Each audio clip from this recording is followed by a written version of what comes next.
Scrutiny of the Zero Tolerance Policy of 2018. This presentation will review the 2018 Zero Tolerance Policy, otherwise known as the Child Separation Policy enacted by the Trump administration.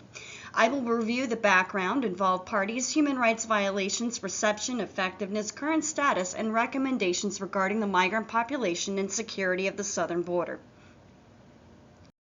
The Zero Tolerance Policy stated that migrants at the border and those apprehended within the United States would be prosecuted to the full extent of the law.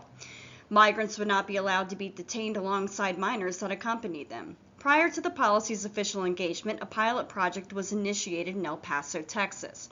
The American Civil Liberties Union was alerted to the detention and separation and filed a lawsuit that will later become a class action suit. After the enactment in 2018, the policy was only active for 3 months before an injunction shut down the process. Migrants faced a tough choice of either leaving the United States with families intact or leaving their children behind as they were deported to their countries of origin. In February 2021, the Biden administration created the Reunification Task Force to attempt to reunite families separated under the executive order.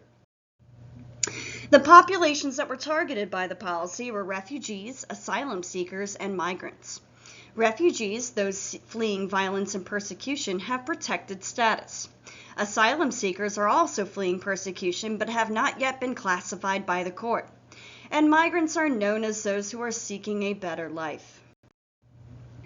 Integral organizations to the policy enactment were Customs and Border Patrol, who apprehended and oversaw migrants, Health and Human Services, who categorized the migrants and were also assisting in the reunification process, the Office of Refugee Resettlement, those responsible for housing and providing care, and the ACLU, who brought attention to the human rights violations.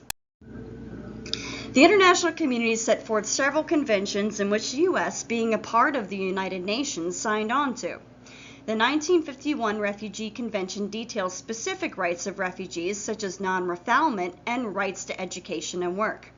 The UNHCR detention guidelines detail detention rules such as basic respect, human conditions, and liberty.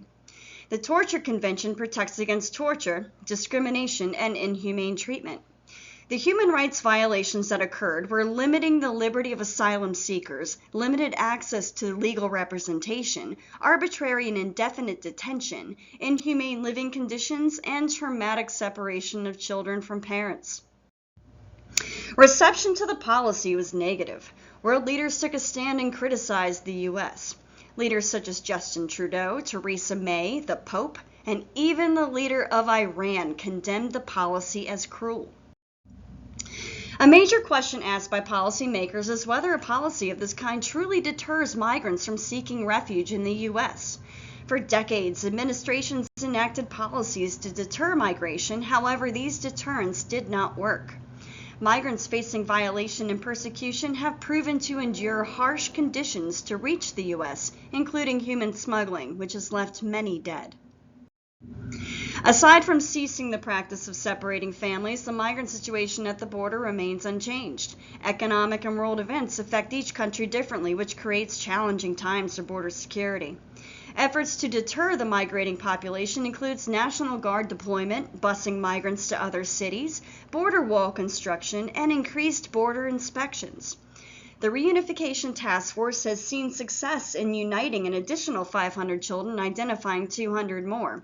Prior to the task force establishment, over 2,000 children have been reunited.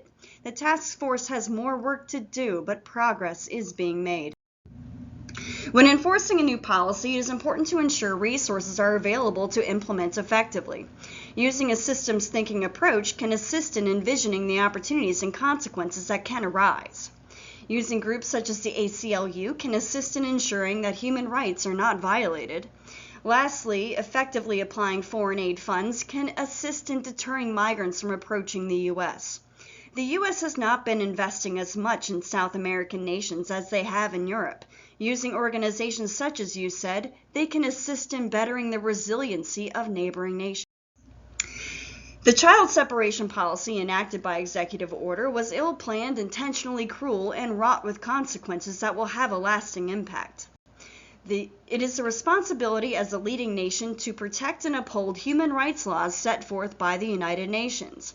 To ensure a violation of the sort does not happen again, the U.S. must take care in planning for opportunities and consequences, uphold international law through oversight, and work with surrounding nations to improve resiliency.